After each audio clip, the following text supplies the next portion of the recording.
Anyway, 20th anniversary of Big Lebowski did just happen. I had a discussion about it with someone completely separate from us today. Can't wait to get into that. But can you believe, I'm still in the mindset that I have to double check my year math when I talk about the 90s, because I still, in my head, it's like, oh yeah, 10 years ago.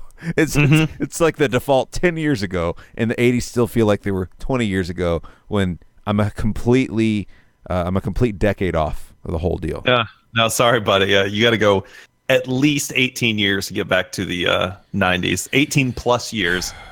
All of the 90s will be outside of the 10-year mark very soon. Very fucking soon. And that's so fucking weird to me.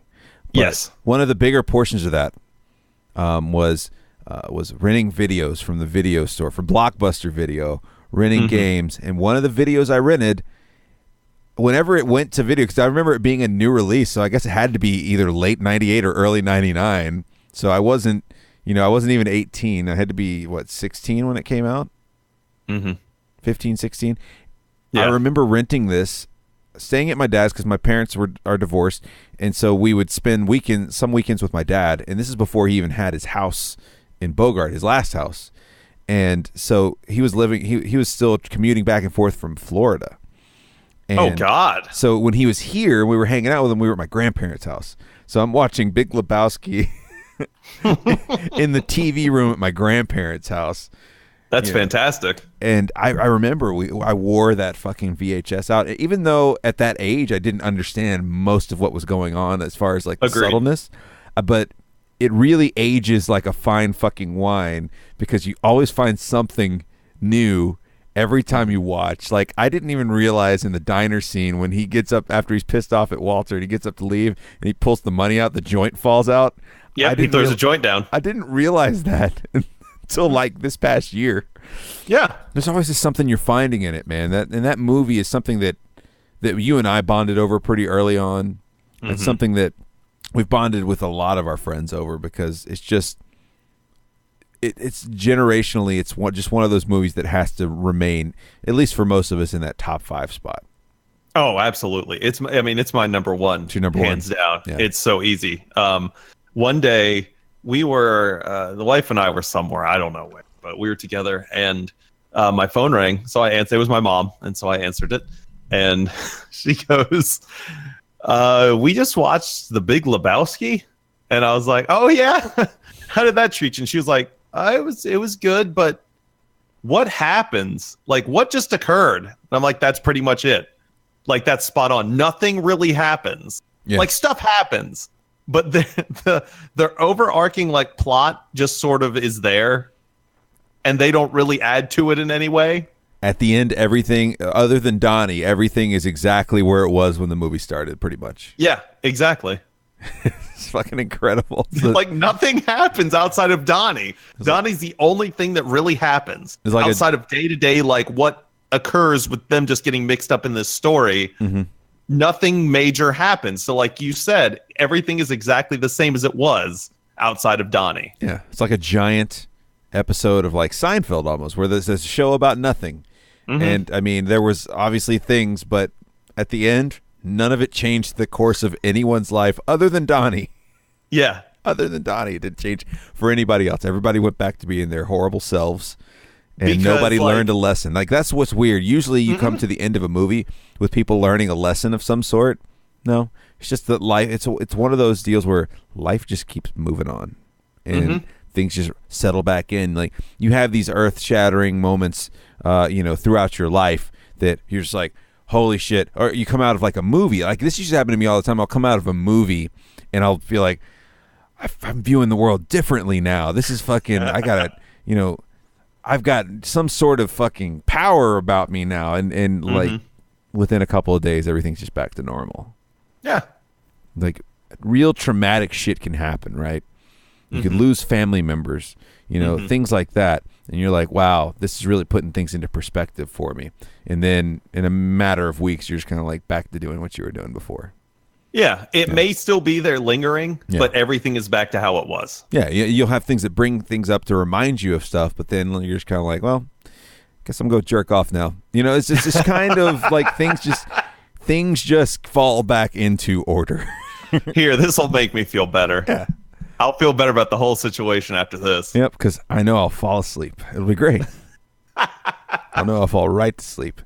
But that's what happens in The Big Lebowski. Like, things happen, but nothing changes. It's beautiful.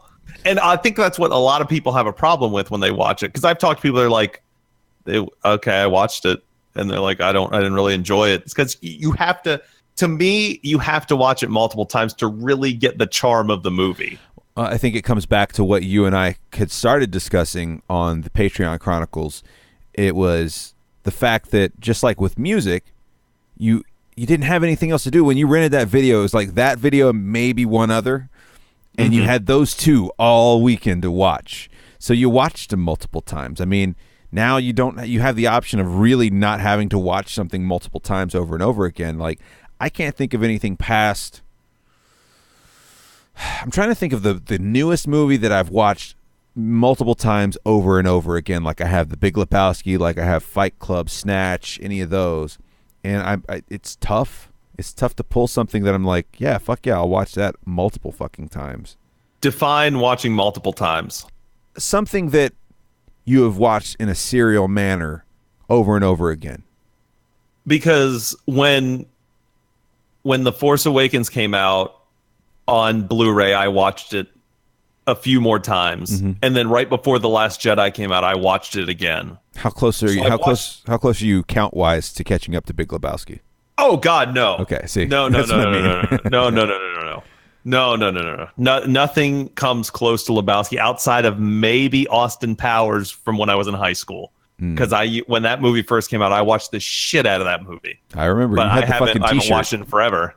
I think there's a picture of me and you've got the fucking Austin Powers shirt on, where it's got the British flag in the background, and he's just like, it was Pajama Day or something at high school. Yeah, remember Pajama Day? I want Pajama Days back.